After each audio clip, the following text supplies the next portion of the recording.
गिरी tutorial के अपने channel में आपका स्वागत है।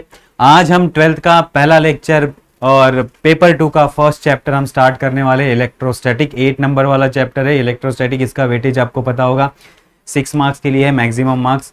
तो 6 मार्क्स के क्वेश्चन इसमें आते हैं। तो अभी फिलहाल हम इलेक्ट्रोस्टैटिक 11th में भी स्टडी कर चुके हैं। तो आज हम मेमोरी मींस रिवाइज करेंगे कि 11th का हमें कितना याद है।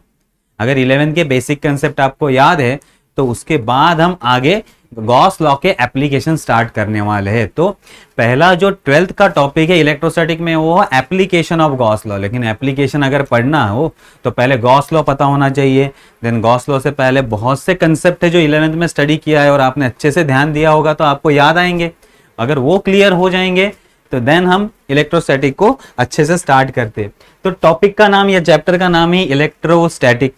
अब आपको पता है electrostatic means it is a study of a stationary charge और चार्ज इन अ रेस्ट। ऐसे चार्ज का स्टडी करना है जो रेस्ट में है, जो मोशन में नहीं है, जो रुका हुआ है या स्टेशनरी, उसको क्या कहते हैं हम? इलेक्ट्रोस्टैटिक। मींस हम इसको ऐसे लिख सकते हैं इलेक्ट्रो प्लस स्टैटिक। सो इलेक्ट्रो मींस चार्ज और यह स्टेशनरी और रेस्ट, रेस्ट में या स्टेशनरी। तो चार्ज जो रेस्ट में है उसका स्टडी करना मींस इलेक्ट्रोस्टैटिक, ये कंसेप्ट होता है। तो इलेक्ट्रोस्टैटिक समझ में आ गया। चलो अब इलेक्ट्रोस्टैटिक के बारे में पहला तो कंसेप्ट आता है चार्ज। पहला कंसेप्ट कौन सा आता है? चार्ज। हमने स्टडी किया है चार्ज। तो चार्ज होता क्या है? It is similar to mass. ये भी प्रॉपर्टी है। आपको पता है कि किसी भी ऑब्जेक्ट को आप अगर हाथ में उठाते हो तो आपको फील होता है कि उसका मास कितना है। ओके, उस तरह से चार्ज भी एक प्रॉपर्टी है। ये भी एक प्रॉपर्टी है, आपने स्टडी किया है। ठीक है, चार्ज के बारे में अब आपको पता है। चार्ज हमें पता है कितने टाइप के होते हैं। चार्ज होते हैं दो टाइप के। चार्ज कितने टाइप के होते हैं? दो टाइप के होते हैं। एक होता है पॉजिटिव चार्ज और एक होता है negative charge. Types of charges दो टाइप के होते हैं। First positive charge and second negative charge. ये हमने स्टडी किया है। देन पॉजिटिव और नेगेटिव इन दोनों चार्ज की कुछ प्रॉपर्टीज है जो बेसिक प्रॉपर्टी हमने स्टडी की है। सो प्रॉपर्टीज क्या क्या है जो 11th में स्टडी की थी? शॉर्ट में हम लिस्ट करते हैं उसको। फर्स्ट जो प्रॉपर्टी थी additive nature. Additive nature means charge को हम ऐड कर सकते हैं। चार्ज जैसे मास को मींस 1 kg मास और 1 kg डाला तो 1 + 1 2 kg हो गया, और एक 1 kg उसमें डाला तो 3 kg हो गया। तो मास को जैसे ऐड कर सकते हैं वैसे चार्ज को भी ऐड कर सकते हैं। तो Q1 + Q2 + Q3 up to Qn हम चार्ज को ऐड कर सकते हैं तो टोटल चार्ज हमें मिल जाएगा। ये एक प्रॉपर्टी हमने स्टडी की थी 11th में। सेकेंड जो हमारी प्रॉपर्टी थी that is quantization. Quantization of charge means अगर एक चार्ज को हम लेते हैं, एक चार्ज, उसे कहते हैं फंडामेंटल चार्ज। उसे क्या कहते हैं? Fundamental charge. उसको हम डिनोट करते हैं ई से। किससे डिनोट करते हैं? E. E is a fundamental charge.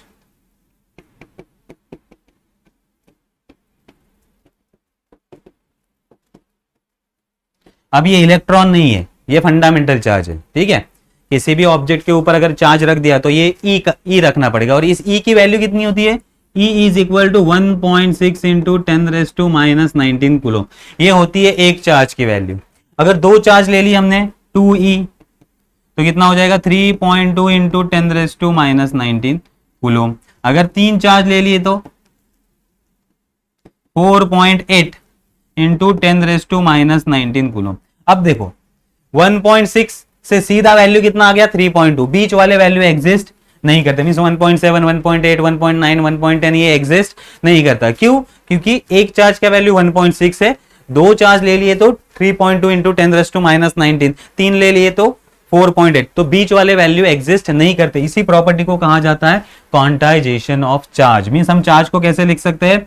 Charge is equal to n into e. E means fundamental charge, n integer 1 2 3 4।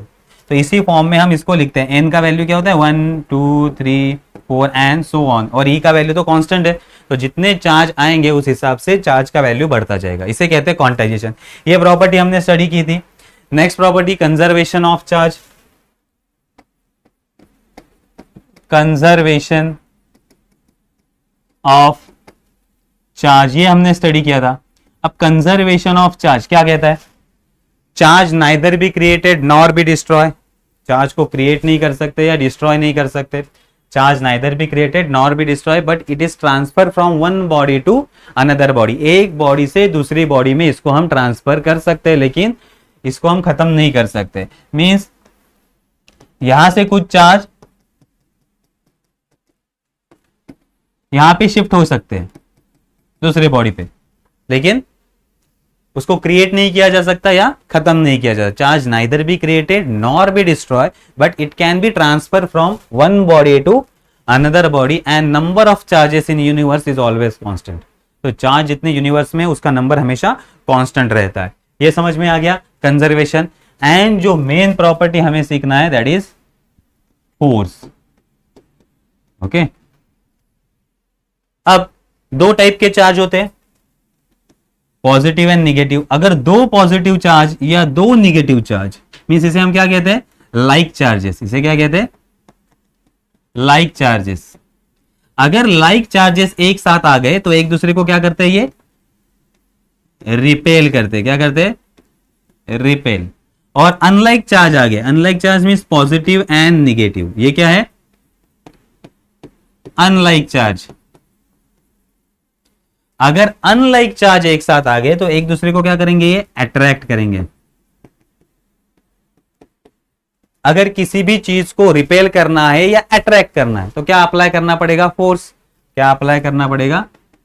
Force. तो चार्ज लाइक चार्ज जब आते हैं तो एक दूसरे को अपोज करेंगे, और अनलाइक चार्ज आएंगे तो एक दूसरे को अट्रैक्ट करेंगे, और वो क्या अप्लाई करेंगे? फोर्स अप्लाई करेंगे। ठीक है, अब इस फोर्स मींस रिपेल करने के लिए या अट्रैक्ट करने के लिए जो भी फोर्स अप्लाई होता है उसको किसने फाइंड किया? उसने फाइंड किया कूलोम्स ने। तो इसलिए उसको कहा गया कूलोम्स लॉ।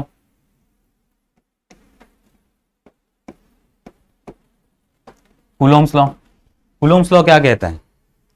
फोर्स ऑफ अट्रैक्शन और रिपल्शन, फोर्स ऑफ अट्रैक्शन और repulsion between any two point charge is directly proportional to product of charges and inversely proportional to square of distance between them।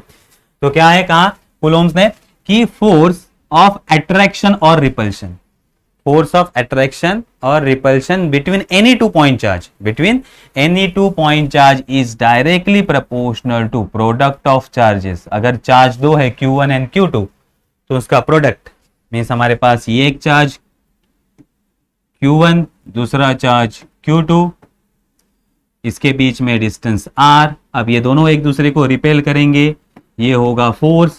This force is directly proportional to product of charges and this force is inversely proportional to square of distance between them. अब statement क्यों नहीं दिख रहा हो? क्योंकि already 11th में study किया, हमारा रिवीजन चल रहा है। क्या चल रहा है? रिवीजन चल रहा है। आपको याद करना है ये सब चीजें। ठीक है, अगर हम इसमें से प्रोपोर्शनलिटी साइन निकाल देंगे और इन दोनों को कंबाइन कर लेंगे तो हमारा फॉर्मूला क्या बनेगा? F is equal to 1/4 pi epsilon 0 Q1 Q2 upon R square. ये हमने स्टडी किया है। ये मीडियम कौन सा है यहाँ? वैक्यूम। मीडियम कौन सा है? वैक्यूम। अगर वैक्यूम के अलावा कोई मीडियम होता तो यही फॉर्मूला हम लिखते 1/4 pi epsilon Q1 Q2 upon R square where epsilon 0 is a permittivity of vacuum और यहाँ epsilon is a permittivity of medium। तो ये हमने स्टडी किया है। Any medium other than vacuum, ये मीडियम के लिए कूलोम्ब फोर्स है और ये दूसरा है वैक्यूम में अगर दो चार्ज रखे होंगे तो उसके लिए ये इलेक्ट्रोस्टैटिक फोर्स है। तो ये फॉर्मूला याद आ गया, फोर्स कैसे अप्लाई होता है। देन इसका हमने वेक्टर फॉर्म स्टडी किया था। ठीक है, फोर्स, तो फोर्स के बारे में हमने स्टडी कर लिया। तो फोर्स याद रखना, इसे कहते हैं इलेक्ट्रोस्टैटिक फोर्स। इलेक्ट्रोस्टैटिक फोर्स का फॉर्मूला हमें लगने वाला है 12th में वंस अगेन। इसके बाद आते हैं इलेक्ट्रिक फील्ड पे। इस पे आते हैं इलेक्ट्रिक फील्ड।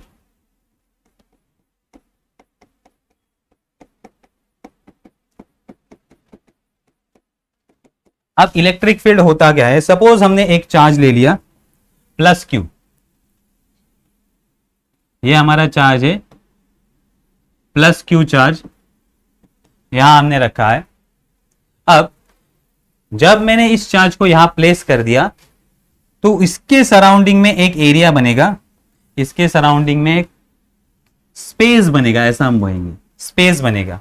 अगर इस स्पेस में कोई दूसरा चार्ज आता है, अगर इस स्पेस में कोई दूसरा चार्ज आता है, ये आ गया दूसरा चार्ज Q, तो ये चार्ज इसको क्या करेगा, रिपेल करेगा। क्या करेगा, रिपेल करेगा।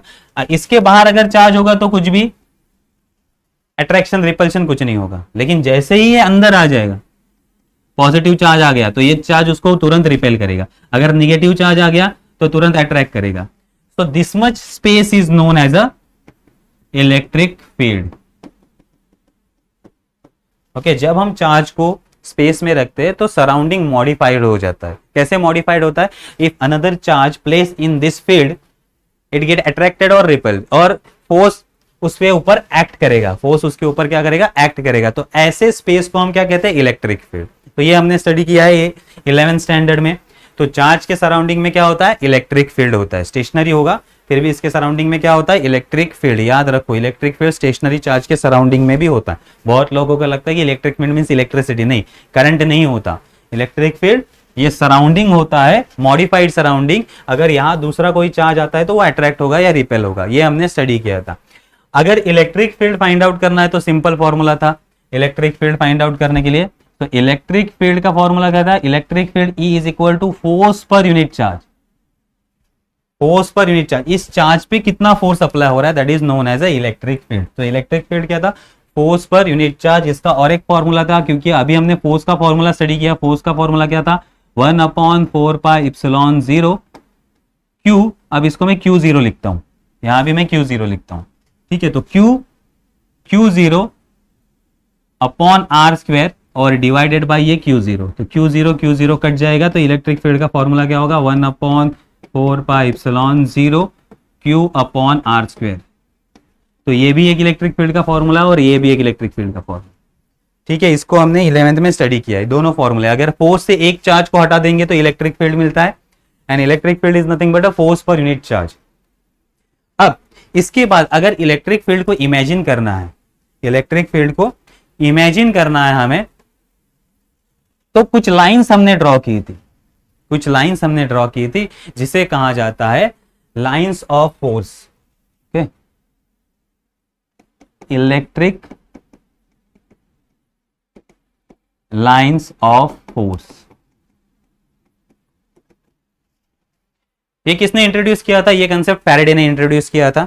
अगर पेपर पे आपको ड्रॉ करना है इलेक्ट्रिक फील्ड या बताना है कि चार्ज रिपेल हो रहा है कि अट्रैक्ट हो रहा है, तो हम किससे बता सकते हैं, इलेक्ट्रिक लाइंस ऑफ फोर्स से बता सकते हैं। इलेक्ट्रिक लाइंस ऑफ फोर्स होता क्या है, तो फैराडे ने क्या कहा था, electric lines of force is a curve. Electric lines of force is a curve.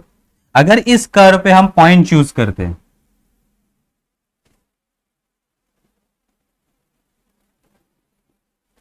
A B C, अब electric lines of force is a curve, इस पे हम पॉइंट चूज करते हैं। अगर इस पॉइंट को हम टेंजेंट ड्रॉ करते हैं, so this tangent give the direction of electric field. Tangent क्या देगा, डायरेक्शन ऑफ इलेक्ट्रिक फील्ड। तो ऐसे कर्व को हम क्या कहेंगे, electric lines of force. So electric lines of force is a curve, such a curve. So ये ऐसा कर्व है, so at a certain point if you draw a tangent, then tangent give the direction of electric field. ये एक है। या फिर दूसरा concept है, अगर हम इलेक्ट्रिक फील्ड में पॉजिटिव चार्ज को रखते हैं, यूनिट पॉजिटिव चार्ज को, तो वो जिस रास्ते से अपोज होगा या जिस रास्ते से ये ट्रेवल करेगा, उस पाथ को भी हम क्या कहते हैं, इलेक्ट्रिक लाइंस ऑफ फोर्स। तो इलेक्ट्रिक फील्ड में हमने चार्ज रख दिया, तो दूसरा पॉजिटिव चार्ज इसको रिपेल करेगा, रिपेल करेगा तो ये दूर जाएगा। जिस पाथ से ये दूर जाएगा, that path is nothing but a electric lines of force. वो क्या होता है, इलेक्ट्रिक लाइंस ऑफ फोर्स। तो ये समझ में आ गया, इलेक्ट्रिक लाइंस ऑफ फोर्स। अब इलेक्ट्रिक लाइंस ऑफ फोर्स की कुछ प्रॉपर्टी हमने स्टडी की थी, इलेक्ट्रिक लाइंस ऑफ फोर्स की कुछ प्रॉपर्टी स्टडी की थी। कैसे, फर्स्ट प्रॉपर्टी, ये पॉजिटिव चार्ज से स्टार्ट होता है, start from positive charge, and and on negative charge. Positive charge से स्टार्ट होगा, नेगेटिव चार्ज पे एंड होगा। सेकेंड, ये परपेंडिकुलरली स्टार्ट होता है, ओके, परपेंडिकुलर स्टार्ट होता है और परपेंडिकुलर ही एंड होता है। जब भी स्टार्ट होगा तो परपेंडिकुलर ही स्टार्ट होगा और परपेंडिकुलर ये स्टॉप होगा। Third, they neither intersect each other, intersect नहीं होगा।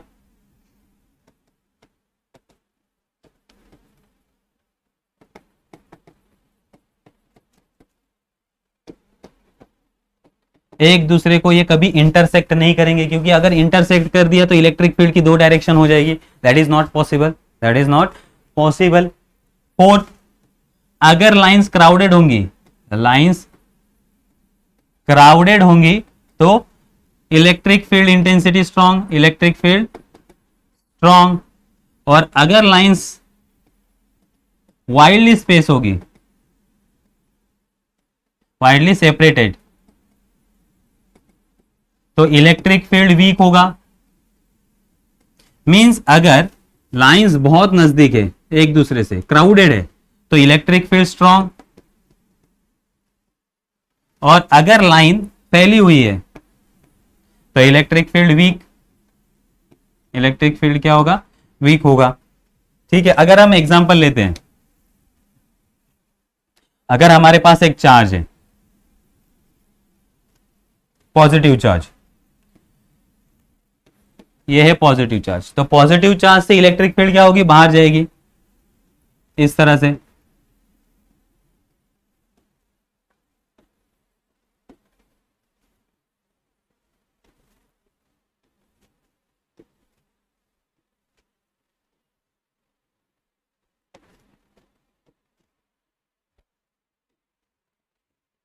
तो देखो, जितना नजदीक रहेंगे हम, जितना नजदीक हम रहेंगे उतनी लाइन ज्यादा, जितना दूर जाएंगे उतनी लाइन कम।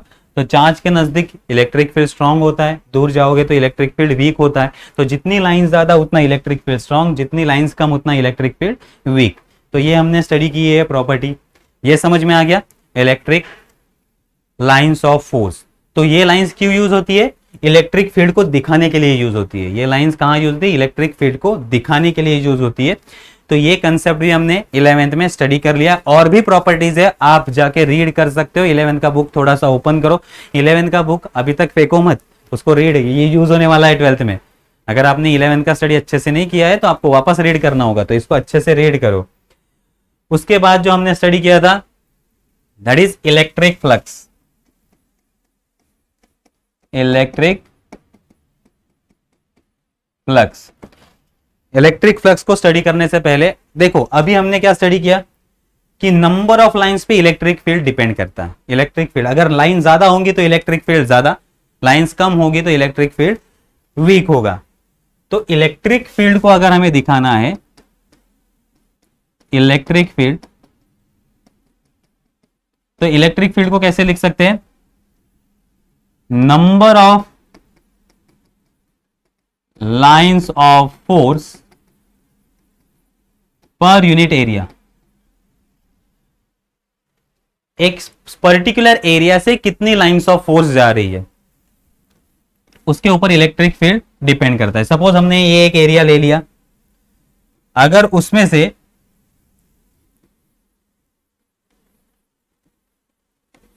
बहुत ज्यादा लाइंस जा रही है तो इलेक्ट्रिक फील्ड स्ट्रांग होगा। और सिमिलरली अगर सेम एरिया ले लिया, सेम एरिया ले लिया, और अगर उसमें से लाइन बहुत कम जा रही है, लाइंस बहुत ही कम जा रही है, तो इलेक्ट्रिक फील्ड वीक होगा। तो मेजर कैसे किया, कितनी लाइंस एरिया में से पास हो रही है, that is nothing but a electric field. अगर ज्यादा लाइन जा रही है तो इलेक्ट्रिक फील्ड स्ट्रॉन्ग, अगर कम लाइन जा रही है तो इलेक्ट्रिक फील्ड वीक। तो इसी फॉर्मूला को थोड़ा सा अगर हम रीअरेंज करेंगे, number of lines of force, तो अगर मुझे number of lines of force calculate करना है, क्या कैलकुलेट करना है, नंबर ऑफ लाइंस अगर मुझे कैलकुलेट करना है तो वो क्या होगा, electric field into area, electric field into area, that is known as a number of lines. उसे हम क्या कहते हैं, नंबर ऑफ लाइंस। और नंबर ऑफ लाइंस को कहा जाता है फ्लक्स। क्या कहा जाता है, फ्लक्स। मींस ये जो बंच जा रहा है लाइंस का, इसे हम क्या कहेंगे, इलेक्ट्रिक फ्लक्स। इसे क्या कहेंगे, इलेक्ट्रिक फ्लक्स। तो इलेक्ट्रिक फ्लक्स को कैसे मेजर करेंगे, तो electric flux is equal to electric field into area, electric field into area. लेकिन इसके लिए एक कंडीशन है, अब अगर वो जो लाइन है वो एरिया से कैसे जानी चाहिए, ये एरिया है, इस एरिया से ये लाइन कैसे होनी चाहिए, परपेंडिकुलर। कैसे होनी चाहिए, परपेंडिकुलर। जो भी लाइन क्रॉस हो रही है वो सारी लाइन एरिया को परपेंडिकुलर होनी चाहिए, तभी उसे हम क्या कहेंगे, इलेक्ट्रिक फ्लक्स हम कैलकुलेट कर सकते हैं। एग्जांपल देता हूं, अब हम एक डायग्राम ड्रॉ करते हैं। सपोज ये एक एरिया है हमारे पास और इसमें से इलेक्ट्रिक लाइंस ऑफ फोर्स जा रही है इस तरह से, तो ये हो गया इलेक्ट्रिक लाइंस ऑफ फोर्स। अब तो इलेक्ट्रिक फील्ड ई का डायरेक्शन ये हो गया। अब इस एरिया को एक एरिया वेक्टर होगा, क्या होगा, एरिया वेक्टर। मैंने कहा था एरिया वेक्टर हमेशा एरिया को परपेंडिकुलर होता है, एरिया वेक्टर हमेशा एरिया को परपेंडिकुलर होता है। तो ये होगा हमारा एरिया वेक्टर ds, ये होगा एरिया वेक्टर ds। अब देखो इलेक्ट्रिक फील्ड और एरिया वेक्टर दोनों का डायरेक्शन सेम है, दोनों का डायरेक्शन सेम है। इलेक्ट्रिक फील्ड लाइंस भी परपेंडिकुलर है, एरिया वेक्टर भी परपेंडिकुलर है। इस केस में अगर मुझे फ्लक्स फाइंड आउट करना है, नंबर ऑफ लाइंस, तो फ्लक्स क्या होगा, E इंटू ds। एरिया कितना है हमारा, ds, ये डायरेक्ट होगा, E इंटू ds, ये होगा फ्लक्स डायरेक्टली इस केस में। लेकिन अगर एरिया थोड़ा सा टिल्ट हो जाए तो एरिया वेक्टर जाएगा यहां ds। Area vector is always perpendicular, means area अब ऐसा हो गया, तो एरिया वेक्टर सेम डायरेक्शन में, लेकिन इलेक्ट्रिक फील्ड सेम डायरेक्शन में ही फ्लो कर रही है, इलेक्ट्रिक फील्ड सेम डायरेक्शन में ही फ्लो कर रही है।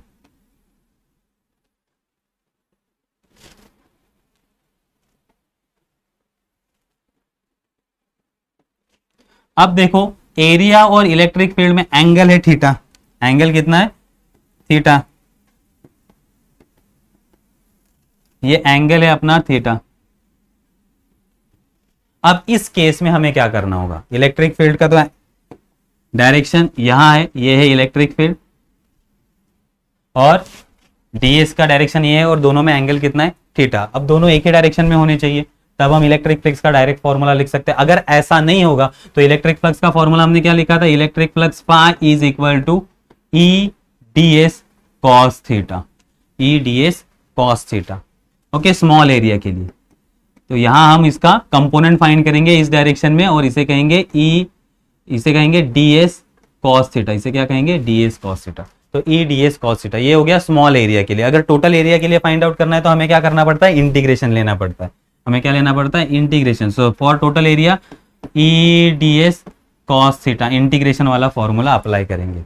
अगर इसको वेक्टर फॉर्म में लिखना है तो ई ds cos theta means E vector dot ds vector, ये हो गया वेक्टर फॉर्म, ये क्या हो गया, वेक्टर फॉर्म। तो ये फ्लक्स का फॉर्मूला हमने स्टडी किया है, ये फ्लक्स का फॉर्मूला हमने स्टडी किया। तो फ्लक्स क्या होता है, electric field into area vector, electric field into area, ये हमारा फॉर्मूला। तो ये फॉर्मूला अभी हमें यूज करना है एप्लीकेशन ऑफ गॉस लॉ। जब हम 12th का टॉपिक स्टार्ट करेंगे तो ये पहला फॉर्मूला हमें यूज करना होगा, ये एक फॉर्मूला इंपॉर्टेंट है।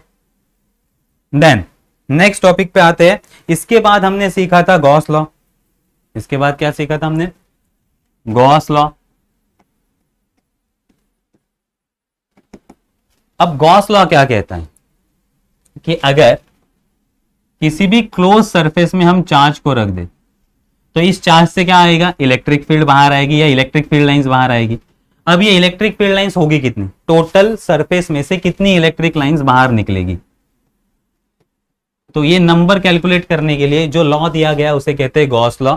अब गॉस लॉ का प्रूफ तो मैं नहीं दूंगा क्योंकि आपने 11th में स्टडी किया है। तो गॉस लॉ क्या कहता है, जो भी ये लाइंस पास हो रही है, जो भी फ्लक्स है, that flux is equal to charge divided by epsilon 0, और flux is equal to 1 upon epsilon times charge, 1 upon epsilon 0 times charge, ये होता है हमारा फ्लक्स का वैल्यू। तो फ्लक्स का फॉर्मूला क्या आ गया, Q अपॉन इप्सिलॉन 0। तो ये भी फॉर्मूला अभी हमें 12th में यूज करना है, ये भी फॉर्मूला यूज करना है। तो लास्ट टाइम देखो हमने फ्लक्स का फॉर्मूला क्या यूज किया, flux is equal to e dot ds, मैं डॉट बोल रहा हूं, ये डॉट प्रोडक्ट है, ई डॉट ds, और फ्लक्स का दूसरा फॉर्मूला क्या है, flux is equal to Q upon epsilon zero. तो फ्लक्स का क्या फॉर्मूला है, flux is equal to integration of e dot d s, ये एक फॉर्मूला है। और according to Gauss law second formula q upon epsilon zero. तो ये फॉर्मूला बहुत ही इंपॉर्टेंट है 12th के लिए। हमें गॉस लॉ के एप्लीकेशन या स्टार्टिंग वाला पॉइंट सीखने के लिए ये याद रखना है, ये दिमाग में फिट कर लो। फ्लक्स क्या होता है, integration of e dot d s, या इसको क्लोज इंटीग्रेशन भी ले सकते हैं, close integration of e dot d s. And according to Gauss law flux क्या होता है, charge upon epsilon zero, charge upon epsilon zero. तो ये फॉर्मूला बहुत ही इंपॉर्टेंट है। इसके बाद जो हमें टॉपिक लगने वाला है 11th का, जो कि इंपॉर्टेंट है, दैट इज चार्ज डिस्ट्रीब्यूशन। कौन सा है, चार्ज डिस्ट्रीब्यूशन।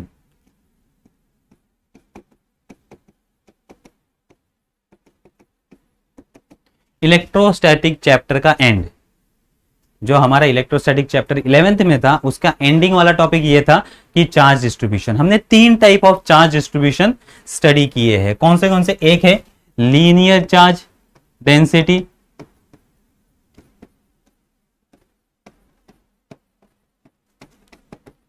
सेकेंड है volume charge density,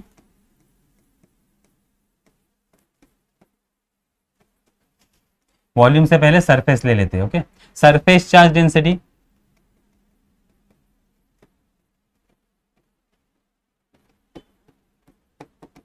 and third है volume charge density.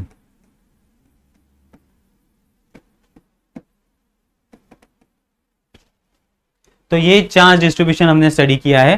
First linear charge density, then surface charge density, और देन लास्ट वाला थर्ड टॉपिक था वॉल्यूम चार्ज डेंसिटी। इसको हम लैम्बडा से इंडिकेट करते हैं, लीनियर चार्ज डेंसिटी को लैम्बडा से इंडिकेट करते हैं। अगर वायर है, वन डायमेंशनल मटेरियल या वायर है, वायर का लेंथ एल है, वायर का लेंथ कितना है, एल है, और उसके ऊपर अगर पॉजिटिव चार्ज स्प्रेड अप हुए हैं, तो उस केस में linear charge distribution lambda is equal to charge per unit length, charge per unit length, ये फॉर्मूला हम अप्लाई करते हैं। तो ये हो गया लीनियर चार्ज डेंसिटी का formula, charge per unit length, ये हमें यूज करना है। या फिर अगर प्लेन शीट है या डिस्क है, प्लेन शीट या डिस्क है, इसके ऊपर हमने चार्ज रखे, इस केस में हम जो डेंसिटी यूज करते हैं उसे कहते हैं सरफेस चार्ज डेंसिटी। उसे क्या कहते हैं, सरफेस चार्ज डेंसिटी। इसको इंडिकेट करते हैं सिग्मा से, इसको इंडिकेट करते हैं सिग्मा से। So sigma is equal to charge per unit area, charge per unit area. तो ये हो गया हमारा surface charge density, charge per unit area. 2 dimensional material होगा तब हम इसको यूज करेंगे, 2 डायमेंशनल मटेरियल होगा तब हम इसको यूज करेंगे। एंड थर्ड होता है वॉल्यूम चार्ज डेंसिटी। थर्ड क्या होता है, volume charge density. Volume charge density अब होगा क्या कि अगर 3 डायमेंशनल मटेरियल है कोई भी और उसके ऊपर चार्ज को स्प्रेड अप किया है, तो उस केस में वॉल्यूम चार्ज डेंसिटी को हम लिखते हैं rho is equal to charge per unit volume, charge per unit volume. तो ये 3 फॉर्मूले या ये चार्ज डिस्ट्रीब्यूशन हमें पता होने चाहिए। Linear charge distribution charge per unit length, surface charge distribution charge per unit area, and volume charge distribution charge per unit volume. Generally 12th में ये 2 फॉर्मूले ज्यादा यूज होंगे, लीनियर और सरफेस। वॉल्यूम का उतना यूज नहीं है, लीनियर और सरफेस यूज होंगे, ठीक है, इन दोनों का हम यूज करने वाले, इसका यूज नहीं करने वाले। तो ये 2 फॉर्मूले आपको याद होने चाहिए कि लीनियर चार्ज डेंसिटी क्या है और सरफेस चार्ज डेंसिटी क्या है। तो ये है हमारा 11th का बेसिक, जो हमें 12th के टॉपिक के लिए, पहले टॉपिक के लिए हमें यूज करना है। तो ये अगर आपको पता होगा what is electric field, electric flux and linear charge density, तो हम एप्लीकेशन ऑफ गॉस लॉ के डेरिवेशन इजीली कर सकते हैं, एप्लीकेशन ऑफ गॉस लॉ के डेरिवेशन इजीली कर सकते हैं। तो अगर हमें एप्लीकेशन, अब हम स्टार्ट करते हैं, थोड़े से स्टेप सीख लेते हैं, देन इस स्टेप को अगर आपको प्रॉपरली आ गया, एप्लीकेशन ऑफ गॉस लॉ को या इलेक्ट्रिक फील्ड इंटेंसिटी हमें जो फाइंड करनी है उसके लिए जो प्रॉपर स्टेप है, अगर वो आप फॉलो करते हैं, वो अच्छे से याद करते हैं, तो आपको 3 डेरिवेशन इजीली याद हो जाएंगे, ठीक है। तो 12th का हम पहला टॉपिक जो स्टार्ट करने वाले हैं that is application of Gauss law.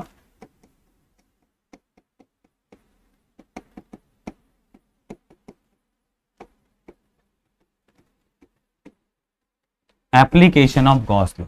अब एप्लीकेशन ऑफ गॉस लॉ में हम क्या फाइंड आउट करने वाले, तो हम फाइंड आउट करने वाले इलेक्ट्रिक फील्ड इंटेंसिटी, मींस ई का वैल्यू हम फाइंड आउट करने वाले। किसका वैल्यू? ई, इलेक्ट्रिक फील्ड इंटेंसिटी का वैल्यू हम फाइंड आउट करने वाले। तो गॉस लॉ में हम क्या फाइंड करने वाले? इलेक्ट्रिक फील्ड का वैल्यू, गॉस लॉ के एप्लीकेशन में। अब जब हम डेरिवेशन स्टार्ट करेंगे तो हमें 5 स्टेप पता होने चाहिए। इस डेरिवेशन को सॉल्व करने के लिए 5 स्टेप है। जैसे ही आपको मटेरियल दिया जाएगा तो उस मटेरियल के लिए आपको आइडेंटिफाई करनी है चार्ज डिस्ट्रीब्यूशन। क्या आइडेंटिफाई करना है? Charge distribution. तो पहले आपको पता लगाना होगा कि चार्ज डिस्ट्रीब्यूशन कौन सा है। ये लीनियर चार्ज डिस्ट्रीब्यूशन है, ये सरफेस चार्ज डिस्ट्रीब्यूशन है, या फिर वॉल्यूम चार्ज डिस्ट्रीब्यूशन। ये आपको पहले पता लगाना होगा। सपोज आपको कहा कि एक स्फीयर पे चार्ज है, एक स्फीयर के ऊपर चार्ज रखे हुए हैं, तो ये किस में जाएंगे? लीनियर में जाएंगे, सरफेस में जाएंगे, या वॉल्यूम में जाएंगे? वो पहले आपको आइडेंटिफाई करना होगा। ये आपका पहला स्टेप है, ये आपका पहला स्टेप है। दूसरा स्टेप है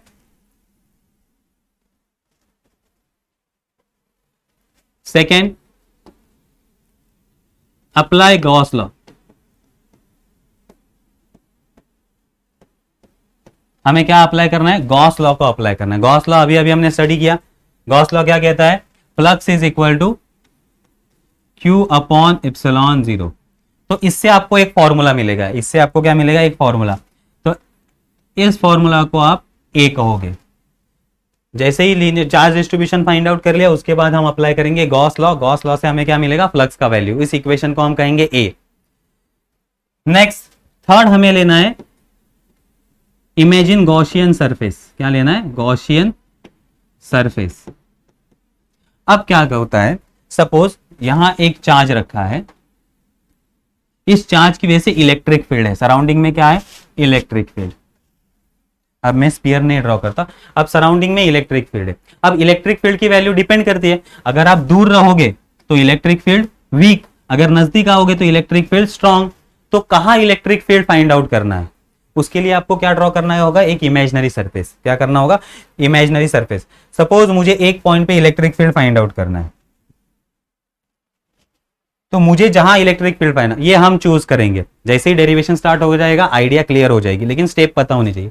तो मुझे इलेक्ट्रिक फील्ड यहां फाइंड आउट करनी, इस पॉइंट पे, तो मैं इसको कहूंगा पी पॉइंट। अब मैं इलेक्ट्रिक फील्ड यहां फाइंड आउट करूंगा। कितने डिस्टेंस पे है? ये आर। ठीक है। अब यहां जो इलेक्ट्रिक फील्ड मिलेगी ई, सेम इलेक्ट्रिक फील्ड ऊपर भी आर इतने डिस्टेंस पे होगी, साइड में भी आर इतने डिस्टेंस पे सेम फील्ड होगी। तो जहां पे भी मैं आर इतने डिस्टेंस पे जाऊंगा तो इलेक्ट्रिक फील्ड सेम होगी। क्यों? क्योंकि इलेक्ट्रिक फील्ड का फॉर्मूला क्या है? Electric field 1/4πε0 Q upon R square. Q upon R square, ये इलेक्ट्रिक फील्ड का फॉर्मूला है। तो जहां भी आर का वैल्यू सेम होगा वहां इलेक्ट्रिक फील्ड सेम होगी। तो उसके लिए मैं क्या करूंगा? एक सरफेस ड्रॉ कर लिया, ये देखो, ये इमेजिनरी सरफेस ड्रॉ कर लिया, इस पे इलेक्ट्रिक फील्ड सेम है, तो इस सरफेस को मैं क्या कहूंगा? Gaussian surface. अब इस सरफेस पे कहीं भी वैल्यू फाइंड करो, इलेक्ट्रिक फील्ड का वैल्यू सेम आने वाला है। इलेक्ट्रिक फील्ड का वैल्यू सेम आने वाला है। तो ऐसा एक इमेजिन करना है सरफेस, अपने हिसाब से इमेजिन कर सकते हो। जैसे आपको बॉडी दी होगी उस हिसाब से आप उसका शेप ले सकते हो। रेक्टेंगल होगा तो रेक्टेंगल, स्फीयर होगा तो स्फीयर, सिलेंडर होगा तो सिलेंडर वाला गॉसियन सरफेस आप ड्रॉ कर सकते हो। तो गॉसियन सरफेस कोई भी शेप का हो सकता है, डिपेंड करता है आप किस तरह से अप्लाई कर रहे हो। तो ये हो गया गॉसियन सरफेस। उसके बाद फाइंड इलेक्ट्रिक फ्लक्स। अब हमें क्या फाइंड करना है? Electric flux. इलेक्ट्रिक फ्लक्स का और एक फॉर्मूला हमने यूज किया, कौन सा? Electric flux is equal to close integration of e d s. ये फॉर्मूला हमें अप्लाई करना है, या फिर यही फॉर्मूला हम कैसे लिख सकते हैं? ई डी एस कॉस थीटा, ई डी एस कॉस थीटा। तो ये फॉर्मूला हमें अप्लाई करना है। ये फॉर्मूला जब हम अप्लाई करेंगे तो हमें मिलेगा इक्वेशन बी। देखो पहले इक्वेशन से भी क्या मिला हमें, फ्लक्स, दूसरे इक्वेशन से भी क्या मिला, फ्लक्स। अब दोनों को कंपेयर करो, देन 5 स्टेप है, compare equation A and equation B. इन दोनों को कंपेयर करोगे आप तो आपको इलेक्ट्रिक फील्ड का वैल्यू मिल जाएगा, ई का वैल्यू मिल जाएगा, क्योंकि ई इस इक्वेशन में आ जाएगा। तो समझ में आ गए 5 स्टेप कौन से है। पहला है चार्ज डिस्ट्रीब्यूशन, आइडेंटिफाई करो लीनियर चार्ज है, सरफेस चार्ज है या वॉल्यूम चार्ज डिस्ट्रीब्यूशन, वो आइडेंटिफाई हो गया। फिर गॉस लॉ अप्लाई करो। गॉस लॉ क्या कहता है, चार्ज अपॉन एप्सिलॉन जीरो। तो वो आपने अप्लाई करने के बाद गॉसियन सरफेस, एक इमेजिनरी सरफेस ले लो जहां पे आपको इलेक्ट्रिक फील्ड फाइंड आउट करना है। जिस सरफेस के लिए आपको इलेक्ट्रिक फील्ड फाइंड आउट करना है वो सरफेस आप इमेजिन कर लो, उसे कहेंगे गॉसियन सरफेस। ओके, उसे क्या कहेंगे हम, गॉसियन सरफेस। एंड देन दूसरा फॉर्मूला हमारा फ्लक्स वाला अप्लाई करो। दूसरा फॉर्मूला क्या है फ्लक्स वाला, integration of e d S cos theta, E d S cos theta. अगर डॉट प्रोडक्ट में लिखोगे तो vector E dot d S, इससे भी फ्लक्स फाइंड आउट कर लो। अब देखो इक्वेशन ए भी हमें फ्लक्स दे रहा है, इक्वेशन बी भी हमें फ्लक्स दे रहा है। अब दोनों का वैल्यू तो सेम होगा, तो दोनों को इक्वेट कर लो। दोनों को इक्वेट करने के बाद हमें क्या मिलेगा, ई का वैल्यू, ए का वैल्यू। तो ये स्टेप पहले आप याद कर लो और बेसिक कंसेप्ट अच्छे से पढ़ लो। तो जो नेक्स्ट लेक्चर होगा उसमें हम 3 इक्वेशन स्टडी करने वाले, application of Gauss law, 3 electric field intensity find out करने वाले, एक हॉलो स्फीयर के लिए, एक इनफाइनाइट लॉन्ग वायर के लिए और एक इनफाइनाइट लॉन्ग प्लेन शीट के लिए। ये 3 इलेक्ट्रिक फील्ड, इन तीनों के लिए हम इलेक्ट्रिक फील्ड फाइंड आउट करने वाले। अगर आपने एक बार ये रीड कर लिया, इसके कंसेप्ट रीड कर लिए, तो आपको डेरिवेशन सॉल्व करने के लिए इजी होगा। हम इसी स्टेप से जाएंगे क्योंकि बुक में आपको ये स्टेप फॉलो नहीं किए, बीच में कहीं भी इक्वेशन दिया गया है। तो हम प्रॉपरली इसी स्टेप से जाएंगे तो तीनों इक्वेशन आपके एक साथ सेम लगेंगे। तो एक इक्वेशन कर लिया था ऑटोमेटिकली आपको बाकी 2 इक्वेशन भी आ जाएंगे। ठीक है, तो यहां अभी इंट्रोडक्शन वाला टॉपिक हमारा खत्म होता है। अब नेक्स्ट लेक्चर से हम एप्लीकेशन गॉस लॉ स्टडी करेंगे, तो अच्छे से रीड करने आना। ओके, ठीक है, थैंक यू।